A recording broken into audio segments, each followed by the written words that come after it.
Um novo movimento começa a tomar forma no mundo inteiro e você deve realmente orar muito a Deus, porque nós vamos mostrar aqui as cenas desse novo movimento, começando pela África do Sul, insistentemente começando pela África do Sul, chegando agora nos Estados Unidos. Nós vamos mostrar para vocês, especialmente se você for da minha cor, é hora de você se preocupar um pouco e orar bastante a Deus, porque esse movimento está tomando forma e avançando. Nós vamos mostrar aqui porque, primeiramente, eu vou mostrar para vocês esse senhor aqui. Ele é um líder comunista chamado Julius Malema. Ele está num estádio de futebol gigantesco, com milhares e dezenas de milhares de simpatizantes, e ele canta um hino. Eu vou colocar aqui para vocês a música que ele canta junto com o estádio lotado.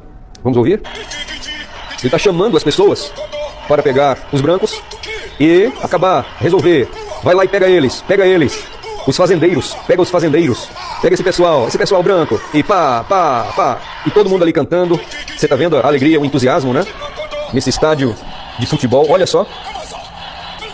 Isso, faz isso com eles, com os brancos, com os fazendeiros, quem tem terra. Então, esse tipo de manifestação já está há algum tempo acontecendo na África do Sul e já está tendo adeptos nos Estados Unidos. Mas isso chegou aí para os juízes proibirem esse tipo de coisa, porque esse tipo de coisa realmente se coloca como um discurso de ódio com certa raça, e isso não pode acontecer. Levaram o caso para a justiça, e o que foi que aconteceu quando levaram para a justiça? Aqui nós temos a manchete de que foi para a justiça, mas os juízes inocentaram. Disseram que essa canção não é uma canção de discurso de ódio, é apenas uma canção.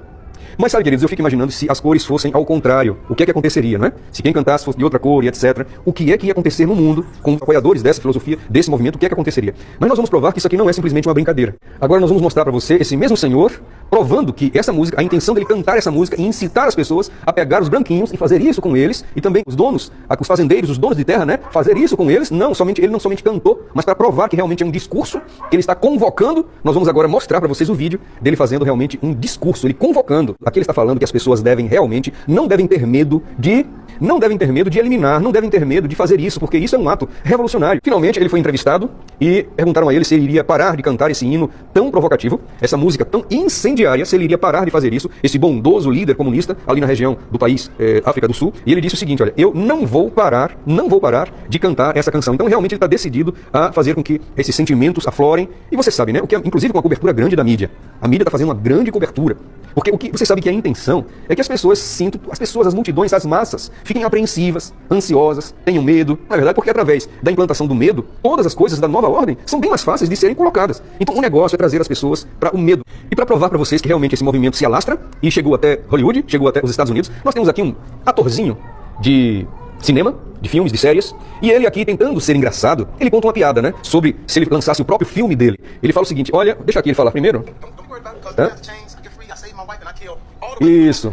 Todo mundo rindo. Ele diz que no filme dele ele salvaria a família dele, e ele simplesmente pegaria todos os branquinhos, assim como eu, e faria isso com eles, entendeu? E assim ele resolveria todo o problema ali no filme, e seria o grande herói, e as pessoas no final, vocês viram, aplaudiram. Então, meus queridos, chegou também aos Estados Unidos esse sentimento, esse movimento. Sabe, queridos, o discurso de ódio, ele não fica só de um lado, ele fica dos dois lados, ele contaminou a humanidade inteira. Mas tem algumas pessoas que gostam de causar, né? Elas gostam de ser as estrelas, elas gostam de aparecer, elas gostam de se colocar. Tem gente que adora se colocar como vítima, falando que só um lado é prejudicado, que só um lado é discriminado, mas a discriminação, o preconceito, não é? O discurso de ódio, isso é antigo. Só que existem pessoas que gostam de alimentar isso. Mas nós vamos mostrar para vocês agora o que é que a Bíblia fala sobre esse assunto. Nós vamos mostrar para vocês o posicionamento de Deus com relação ao discurso de ódio, ao preconceito, à discriminação, à separação de raças. Vamos ver o que Jesus falou sobre isso, o que Deus falou sobre isso, porque esse vídeo não é para separar ninguém, muito pelo contrário. Esse vídeo é para unir as pessoas. E sabe, queridos, talvez porque esse vídeo seja para unir as pessoas, então pode ser que esse vídeo seja mas aí nós contamos com você, para que você nos ajude a que esse vídeo seja espalhado, porque não é brincadeira. O que muitos que se dispõem a se levantar e falar, não é brincadeira de como essas pessoas são perseguidas com